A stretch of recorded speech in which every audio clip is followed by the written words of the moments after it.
कोई ऐसा शख्स जो टेरर फाइनेंसिंग के अंदर या मनी लॉन्ड्रिंग के अंदर इन्वॉल्व है तो वो अपना पैसा रियल एस्टेट के अंदर पार्क ना करे।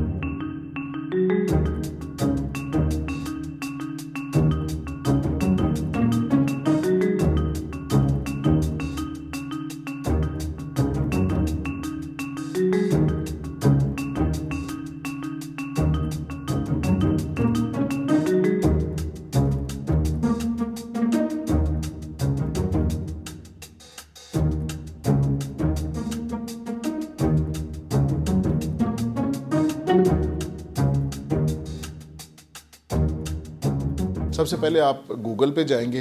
गूगल जब आप ओपन करेंगे तो यहाँ आप नेक्टा सर्च करेंगे तो आपको ये आ गया, national counter terrorism authority NACTA Pakistan. आप इसके ऊपर क्लिक कीजिए तो स्ट्रेट अवे ये आपको नेक्टा की वेबसाइट के ऊपर ले जाएंगे। अब ये लिस्ट आ गई है, यहाँ पे आप इसका लिंक ओपन करें, ये प्रोस्क्राइब्ड पर्सनस की लिस्ट आ गई आपके पास। अब एज ए रिज़ल्ट अगर आप देखना चाहते हैं तो यहाँ हम कोई भी एक पहले हम ऐसा आईडी कार्ड डालते हैं जो इस लिस्ट में नहीं है। सपोज अपना आईडी कार्ड इसमें इंसर्ट कर लेते हैं। ये आपने किया और फिर आपने सर्च का बटन प्रेस किया तो ये आपको 0 रिकॉर्ड शो करेगा, यानी ये उस लिस्ट में से ये शख्स नहीं है। आप इसके साथ सेल अपनी जो डील है वो कैरी ऑन कर सकते हैं। अब हम ये देखते हैं कि अगर वो लिस्ट में से कोई नाम अगर है तो ये रिकॉर्ड आ गया, टोटल रिकॉर्ड 1 और रेड हो गया। ये इट मीन्स कि ये उस लिस्ट के अंदर मौजूद है।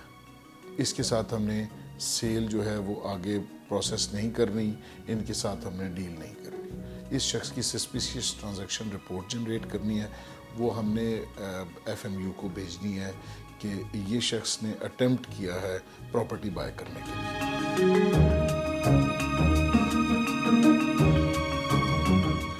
देखिए, कोई भी नया काम आता है तो उसको करने के लिए थोड़ा टाइम तो हमें उसके साथ फेमिलियर होने के लिए, उस सिस्टम के साथ फेमिलियर होने के लिए थोड़ा वक्त लगता है। लेकिन बहरहाल चूँकि ये एक कानून है तो लिहाजा हम लॉ अबाइडिंग सिटीजन्स हैं, तो हमारी रिस्पॉन्सिबिलिटी है कि हमारे हाथ से कोई ऐसा काम ना हो जिसकी वजह से कल हमारा मुल्क मुश्किल में हो या कल हम खुद, हमारी कम्युनिटी किसी मुश्किल के अंदर आए।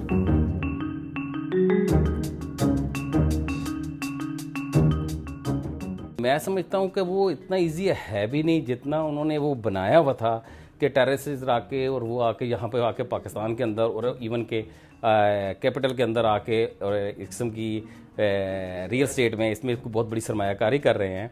मेरे ख्याल में ये दुनिया के खदशात ज़रूर हो सकते हैं लेकिन इसमें कोई बहुत बड़ी हकीकत नहीं है।